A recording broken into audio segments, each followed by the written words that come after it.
die Eufraat rivier en die boek Openbaring deel 101. Wonderlike geleentheid om oor die 100 te gaan. Ek is professor Hans Redlinghuis van die eerste gemeente van Javashua in Suid-Afrika, Pretoria, Montana, ook internasionaal. So jy belangstel in enige van my boeke wat ek geskryf het, baie spesifiek The Two Keys to the Book of Revelation, dis natuurlik die twee sleutels tot die boek van Openbaring in Engels. Enigste verskil is, hy het geskryf van 460 bladsye na amper 800 A4 bladsye. Hy is so dik, ons het hom in twee boeke gebind. Juis, anders sit jy met 'n 3,5 kg Bybel op jou skoot of 2,5 kg Bybel op jou skoot, en dit is moeilik om te hanteer. Dis 'n moed. Sy gelyke, nie omdat ek hom geskryf het nie, is nie in die wêreld nie. As jy so belangstel of enige ander boek wil hê of wil weet of die Restoration of the Original Sacred Name Bible, die Rottenham version, kontak ons by ons WhatsApp nommer 0722 367 124. Gaan na my webtuiste https://javashua.co.za. As dit die eerste keer, ek wil net weer sê, voor ek die aankondiging maak, vergeet nie ons onderdompelingsdiens die 22ste Maart, 2:00 die middag in Montana.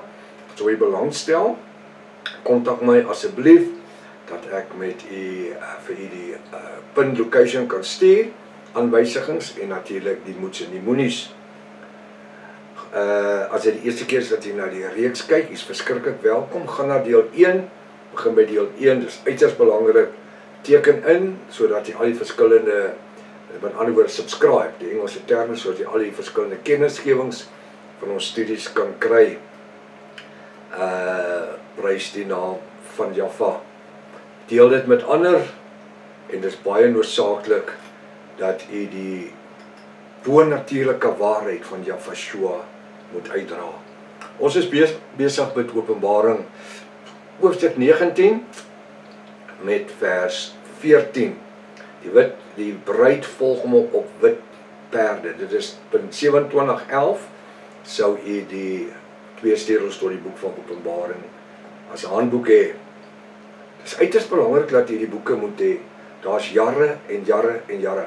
Die twee sleutels tot die boek van Openbaring, my navorsing tydperk 25 jaar. The Two Keys to the Book of the Revelations 35, 37 jaar. Dis 'n leeftyd. So ons kyk na Openbaring in 19 vers 14. Hy sê, en die leers, naamlik die bruid van Javashua, in die hemel het hom gevolg op wit perde, bekleed met wit en rein fyn linne. Net 'n vraag. Hoe is dit moontlik dat vers 14 kan sê dat hier leers op wit perde by wit fyn rein linne aan, wie Javashua nou na die aarde vergesel? Kyk, hy gaan ons nou sy voet op die olyfberg kom sit. Wie is hulle? Wie is hierdie leers? Kom ons kyk na die leers. Wie is hierdie leers? Ek kan onthou die stories wat gemaak en die songs wat geskryf was, die liedere van He's coming on a white horse and we're gonna make war. There's no war. There's no war. Wie Javashua aan die kruis sê, dis volbring. He has conquered every war. He's won every war. He's conquered every spirit. He's conquered Satan. Hy het alles oorwin aan die kruis. Toe hy sê, dis volbring, Vader in die hande lê ek my gee. Het hy alles gedoen wat hy moes doen, behalwe om uit die doderyk het op te staan en lewend in die hemel op te vaar met 'n belofte dat hy terugkom om ons te kom haal, wederkoms parousia vir die bruid. Nou verskyn, by die einde van Openbaring 3:22 is die bruid Daniël 9:27, ja, aan die einde van Openbaring 3:22 is die bruid weggeruk, verander uit 'n verganklik en 'n verheerlikte liggaam. 1 Korinte 15:27 tot 58 in 'n verheerlikte liggaam hom tegemoet, hy's weg. Nou verskyn hy met 'n magdom engele, met 'n leers in fyn rein wit klere. Waar sien jy iemand gaan oorlog toe om te gaan oorlog maak met fyn rein wit klere aan? Dit klink my amper soos 'n bruilofskleed wat rein fyn wit linne. Ja, dit is 'n bruilofskleed. Maar hulle gaan oorlog toe met 'n bruilofskleed. om wat se oorlog te gaan veg. Kom ons kyk. Hy sê, wie is hulle? Ja, hulle is die bruid van Jahvashua, halleluja. Wie reeds by die einde van Openbaring 23 van die aarde al weggeraap, of weggetrek, Parosha was, halleluja. Tydens Jahvashua se wederkoms vir sy bruid. Wat ek nie kan verstaan is, hoe kan Jahvashua aarde toe kom om sy bruid te kom haal, tydens die wegraping, want dis mos wat die post-tribulation in die kerk glo. Die ouens wat nie by die wederkoms dit gemaak het nie, einde van Openbaring 3:22 nie. Hulle gaan nou 'n tweede kans kry, en hy kom hulle nou haal by Openbaring 19 vers 11. Sorry, julle mis die bus. Daar kom nie eers 'n bus nie. Sê vir my, hoe het julle ouens deur die groot verdrukking gegaan vir 7 jaar en 105 dae? Want dit, wanneer hierdie skrif plaasvind, is sekondes voor die slag van Armageddon. Julle die wegraping, die harpatsjoe. Dis vir Israel. Dit het niks te doen, 1/3 van Israel, niks met die kerk te doen nie. Die paar ouens wat in die kerk was, wat dit gemaak het hulle koppe laat afsny, Openbaring 6 vers 9, vir die getuienis wat hulle gehad het in die Bybel, die woord van Jahwe. En hulle siele het onder die altaar van Jahwe gaan rus in die hemel. Openbaring 20 vers 11. Hulle is Openbaring 20 vers 4, ekskuus. Hulle is in die hemel vir 1000 jaar. Die 1000 jaar vrederyk is in die hemel. Daar is nie 'n skrif wat sê dit is op die aarde nie. Ja, die duiwel is gebind op die aarde, Openbaring 20 vers 2, vir 1000 jaar. Maar 1000 jaar is soos 1 dag en 1 dag is soos 1000 jaar, 105 dae. Dis nadat 3,5 jaar van die groot verdrukking voltrek is. Nou hoe die ouens deur die groot verdrukking gekom? Deur die merk op hulle regterhand te voorkom. So hulle is ongoddelike mense. Hulle is gemerkte mense. Hulle is antichristiese mense. Hulle weet nie eers daar was vir 105 dae op die aarde vrede gewees nie. Want net daarna, vir die volgende 3 jaar, word die Openbaring 20 vers 4, kom die duiwel uit die put uit, hy word losgelaat, om die Gog van Magog by mekaar te maak, vir die slag van Armageddon. Dit is Islam wat daar gaan kom. Alright. Ek weet nie hoe kan hulle sê dat Jahvashua kom vir die kerk, Openbaring 19 vers 11, as die bruid saam met hom kom nie. Die bruid kom saam met hom. Jy weet, rand lees dat Jahvashua hier in Openbaring 19 vers 11 nie kom om sy bruid te kom haal nie, maar die oorblyfsels, die 1/3, in Engels genoemde remnant, die oorblyfsels van die volk van Israel. In die groot verdrukking sal 1/3 Jahvashua aanneem as hulle persoonlike verlosser en saligmaker. 27:12, die swaard is in sy mond.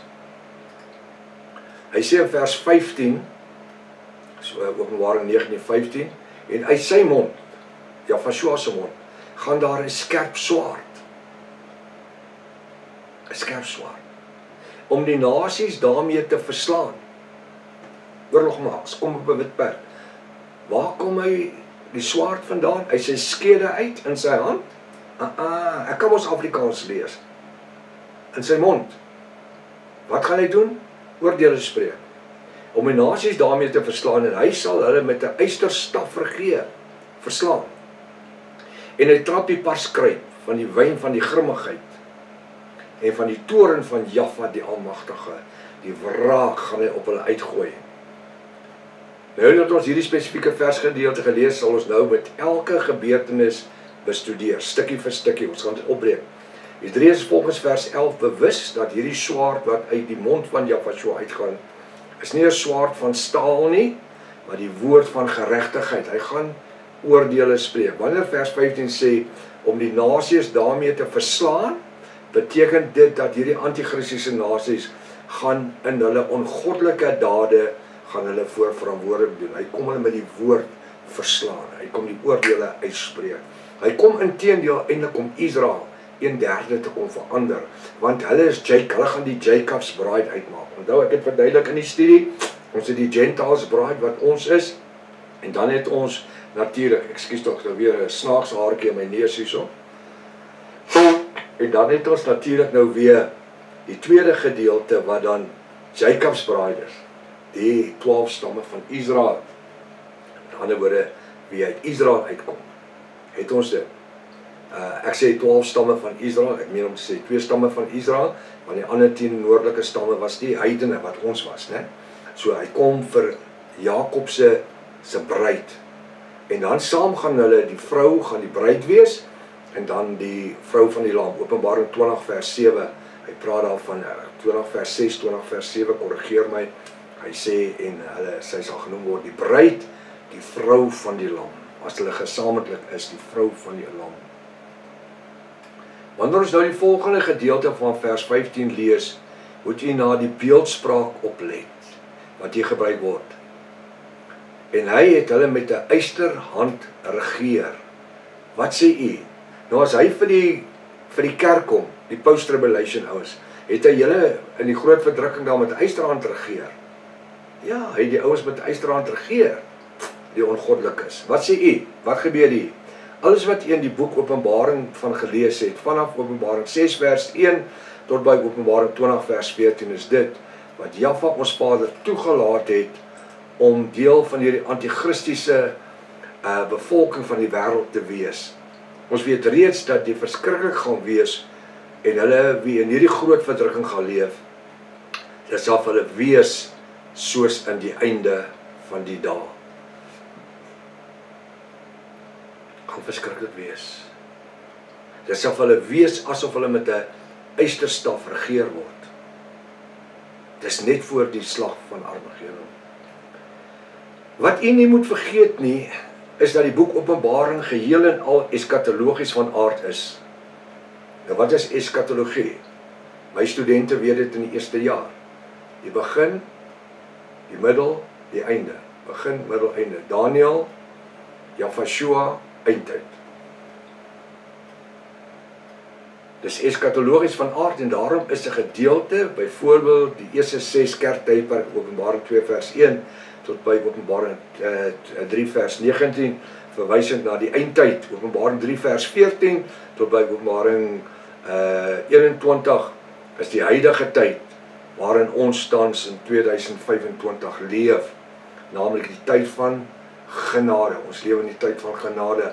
Ons het nou die 22ste as Jahwe wil weer 'n onderdompelingsdiens, verander 'n doopdiens, en dis 'n bewys dat ons in die tyd van genade lewe waar sondaars tot bekering kom en waar kerksmense tot die geopenbaarde woord kom, waar die skille van hulle oë afval en waar hulle nie net wil deel wees van die eindtyd Bybelstudie nie, hulle wil deel wees van die bruid van Jahwe.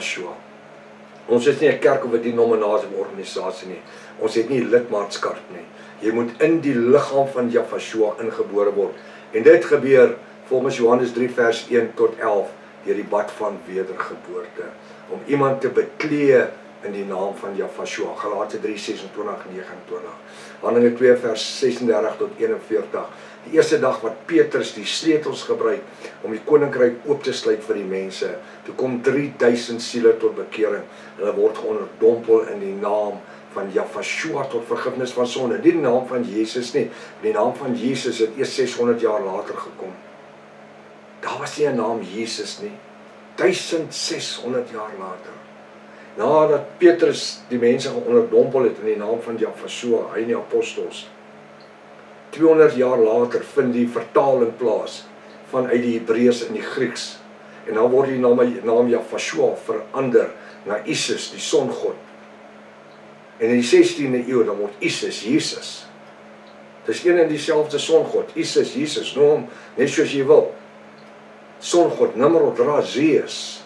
Jahwe se naam is totaal verander van Isis en Jesus. Dit klink ook nie dieselfde nie. Want die Vader se naam is Jahwe. Jod, Alef, Hy, Vaf, Alef, Hy, I-H, hy sê I-H-H, V-A-H, 6 letters, Jahwe, Shua. Shua beteken redder, verlosser, saligmaker. Dit maak ons so opgewonde. En weet jy wat is die wonderlikheid van alles? Mense se, die skille val van mense se oë af, elke dag. En hierdie aanhouers met die gitare en die goed wat rap songs maak en goed oor die geopenbaarde naam goed.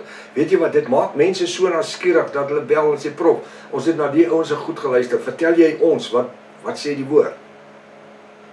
En die mense stel so belang van daar af, dat hulle volg die boodskappe, dag en nag sit hulle op die video's, om te sit en kyk op YouTube, en siele word gered. Kom kyk, die 22ste Maart, as Jahwe lewe sonder spaar, 2025, die onderdompelingsdiens in Montana. Hy is welkom as jy net wil kom kyk.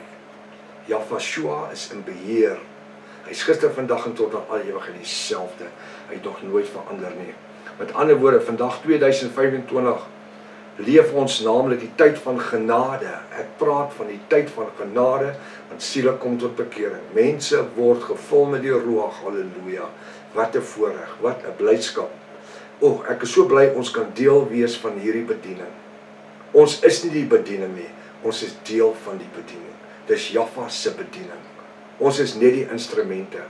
Soos wat Jaffa vir Paulus en vir Petrus en die ander ouens geseën het, het hy voorsien dat daar mense was wat hierdie evangelie kon gebring het. Omtuis het dit vir ons gebring. Ons, na ons oog oopgegaan. Ek en Pastor Rika het dit aan die wêreld begin verkondig. Die ouens van die Sacred Name Movement, hulle is al van die 1400s af al besig met dit.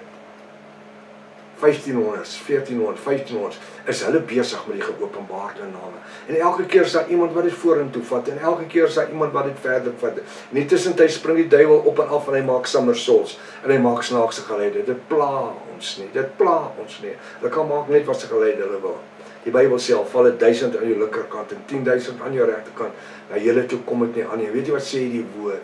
Het is wreed om te val in die hande. En ek gaan sê in die 33, het is wreed om te val in die hande van 'n lewende God. Pas op, pas op, pas op, pas op. In die hande te val van 'n lewende Elohim. Jaffa, my Elohim. So bly dat ons ken hom en ons ken sy seun en die Ruach HaKodesh by die geopenbaarde naam. Halleluja. Hy sê hierso, naamlik die tyd van genade. Hierdie 7de gemeente tydperk is die gemeente van Laodicense. Vanaf Openbaring 4 vers 2 tot by Openbaring 22 vers 21 is dit toekomstig, futuristic. Omdat die groot verdrukking eers begin na die wederkoms van Jafashua. Die wederkoms begin nie wanneer die verbond gesluit. Die hele pre-tribulation ouens, julle val uit die bus uit. Die verbond kan ons, die groot verdrukking kan ons nie begin wanneer die verbond gesluit is nie. Dit is dan 'n tyd van vals vrede. Dit is dan die tyd wat hy in die tempel kom sit. Die paus. Nie Jafashua nie Jesus nie. So terloops, ek hoor hulle gaan nou met Paastyd gaan hulle die red Haifen-slag. En dit gaan nou die wederkoms van Christus verhaas. Dit gaan hom bring om in die tempel te kom sit. Dit gaan hulle, as hulle die red Haifen-slag, gaan hulle die tempel bou. Kom ek daag julle, kom ons kyk hoe lank vat hulle nog na die Haifen geslag is om die tempel te begin bou. Die Islamiete het hulle nog nie eens toestemming gegee op baie stukkie grond enigiets te bou nie. Plaas dat hulle miliesplan daar, in die tussentyd kon hulle 'n paar rand gemaak het. Come on. Daar is nie. Hulle dryf hierdie Temple Mount Institution, dryf die derde tempel. Hulle het gesê hulle wil selfs na Trump toe gaan, laat Trump met die moslems moet praat, dat hulle die tempel kan bou. Of Trump met hulle praat of nie praat, of die tempel bou of nie, dit het niks vir die bruid te doen vir die wederkoms nie. Die vredesverbond moet gesluit word. Daniël 9:27. En as dit nie gebeur nie, kan hulle kan 10 rooi Haifen-slag, hulle is as gooi en hulle kan snyf ook as hulle wil. En hulle kan doen met dit wat hulle wil. Hulle kan op en af spring. Dit kan niks aan die wederkoms van Jafashua doen nie, wanneer die bruid voltallig is. En die verbond gesluit is na 1230 dae. Nie 1260 dae nie. Nie 42 maande nie, 41 maande. Hy verkort die tyd van vals vrede. So post-tribulation, julle snyf julle pistousies, my ouens. Daar is iets soos pre-tribulation nie. Julle snyf julle pistousies. Mid-tribulation ouens, julle snyf julle pistousies ook, want die tribulation is 30 jaar vroeër, 30 dae vroeër. En julle post-tribulation ouens, julle snyf som die laaste zol wat oor is.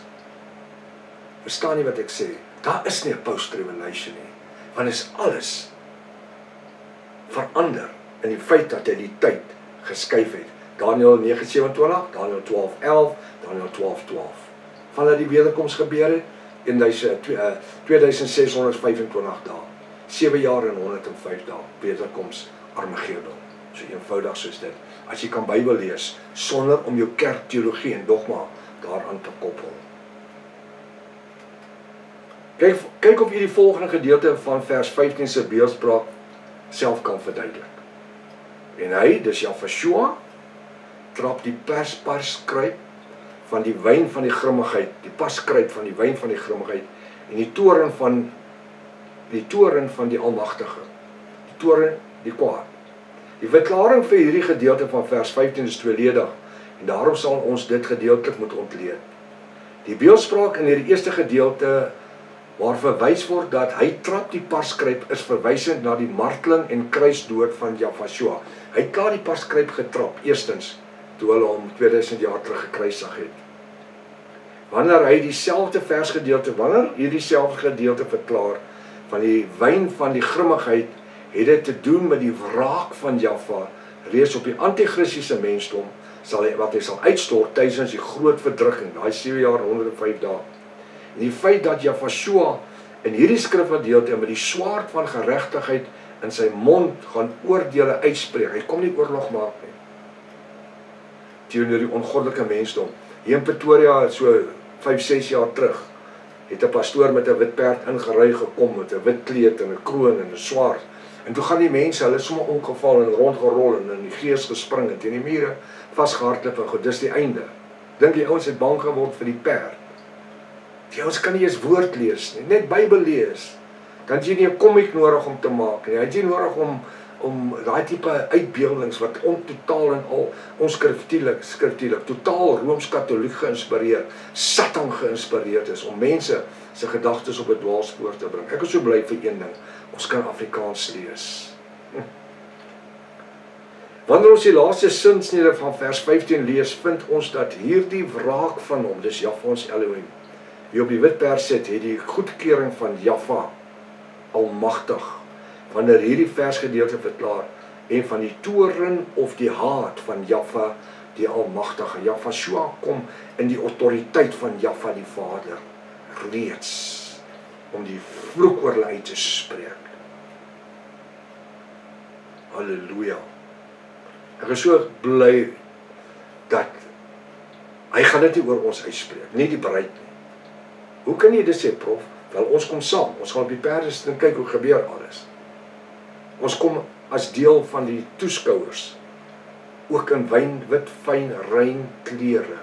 Die woord sê wat die dade van die geregtiges is, halleluja, bruilofskleed. Hy sê die naam wat geskrywe is, nou moet jy jou seatbelt vasmaak. Vers 16, hy, dis Jafashua, dra op sy kleed, en op sy heup, die naam wat geskrywe is, die koning van die koning, en die meesters van alle meesters. In die 33 sal dit lees, en hy dra die kleed op sy heupe, en die naam wat geskryf, die koning van die konings, en die Here van die Here. Die Here van die Here, daai Here, klein Here, dis daai selfde Here, wat op die toilet se deur geskryf is, dames en Here.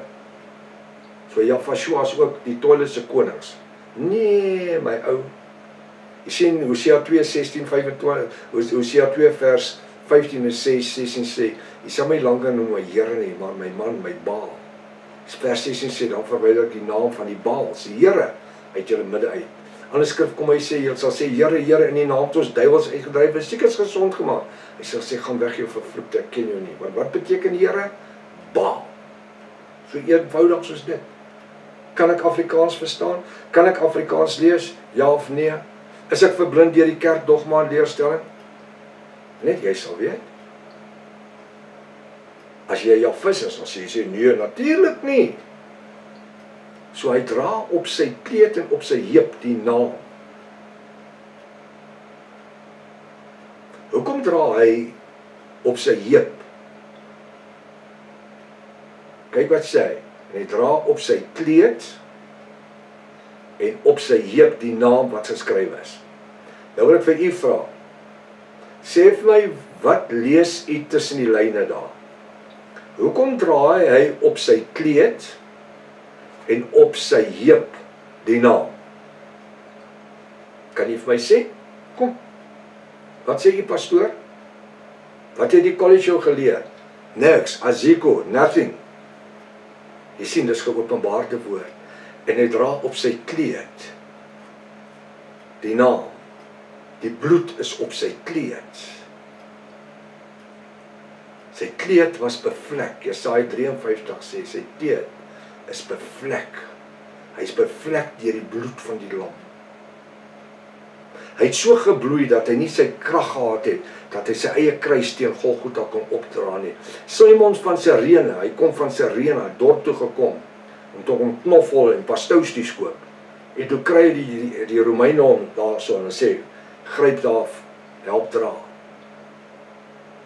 Help Jafas. Hy het nie eens Jafashua geken nie. Hy het nie eers geweet wat daar aangaan nie. Hy het nie kennis gehad nie, want die Romeine het elke nou en dan 'n spektakel gehad wat afgespeel was, om die ander Jode mee bang te maak, die Israeliete. Hulle het met vrees, in hierdie oud man gedink, is nog een van daai shows, waar hulle die Jode vermink en vermartel, ek noem het shows, waar hulle krag wys, die Romeinse ryk. Tussentijds is dit Jafashua, hy het nie eens geweet, hy dra die Messias van Israel se kruis nie. So sy kleed was so bevlek met die bloed, hy kon nie sy eie kruis dra, dis hoekom sy naam op sy kleed is. So waar is die naam ingeskryf? In die bloed. Is ek reg? Natuurlik. En op sy heup, waar die soldaat die spies ingedruk, in sy heup, sy, in hierso, hierdie gedeelte, tussen my heupbeen en my ribbebeen, dis daar, hy het dit in sy heup ingedruk, sy ingedruk. En toe hy hom uittrek, wat het uitgeloop? Water en bloed. Waardeur word ons bereid? Deur die bloed en die water. Bloed en water het uitgeloop. Die bloed aan die kruis, die redding. Die water, die onderdompeling. Dis waarvan die Bybel ook sê, en waarvan die teebeeld my ook red. Waarvan die teebeeld die doop my ook red. Kan nie kleintjie doop nie, want 'n kleintjie het nie sonde nie. En ons word geonderdompel tot die vergifnis van ons sonde.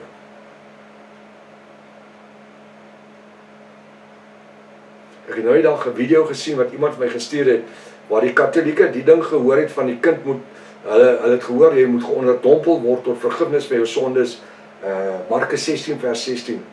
Hy wat glo en hom laat doop sal gered word. Hy wat nie glo nie sal veroordeel word. Nou die priester, die Katolieke priester het dit gelees.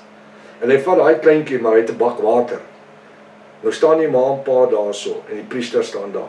En hy druk daai kleintjie onder en op. Daai kleintjie weet mos nie om asem te haal nie. Dat daai pa so kwaad word, dat hy die kind uit daai priester se arms uitgryp, en hy sy vrou uit die kathedraal uitstap.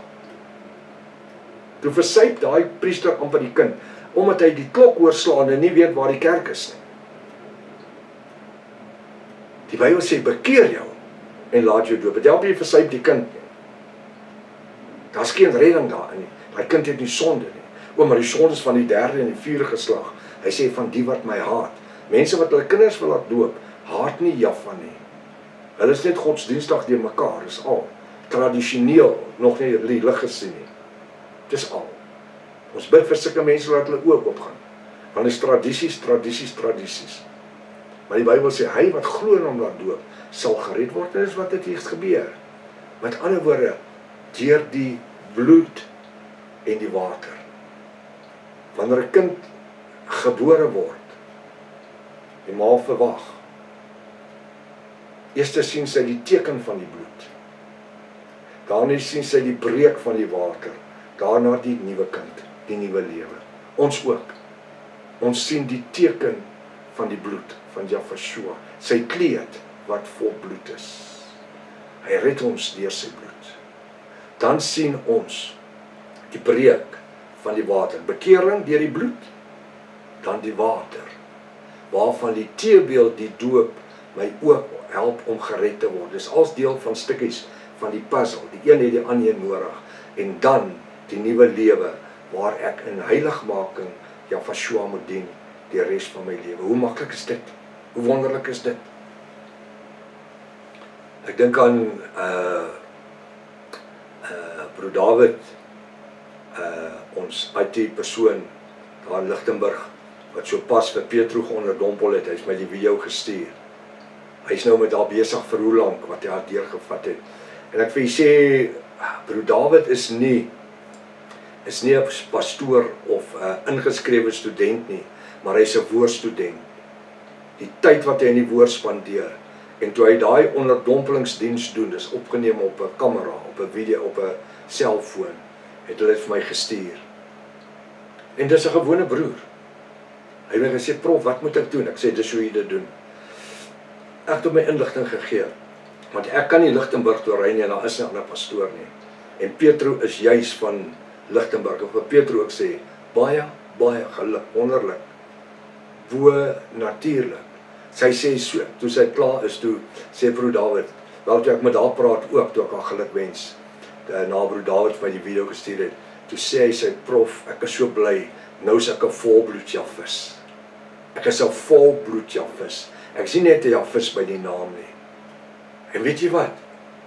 Nee, ek of pastoor David nie, broer David Burger, het haar oortuig nie. Sy het my gebel en gesê, prof, hoe maak ek wil onderdompel word? Waar's iemand? Toe sê ek, broer David is daar, hy's op jou stoep. Broer David het 'n swembad, alles gerieflik. Hoe wonderlik is Jaffa. En weet jy wat? Hy voeg die bruid by. Is nie ons wat die mense red nie. Dis Jaffa wat die mense red. Die woord sê die een plant, die een gooi nat, Jaffa laat groei. Vir broer David sê baie dankie vir dit wat jy gedoen het. En kom ons bid Jaffa dat hy jou menigte siele gee.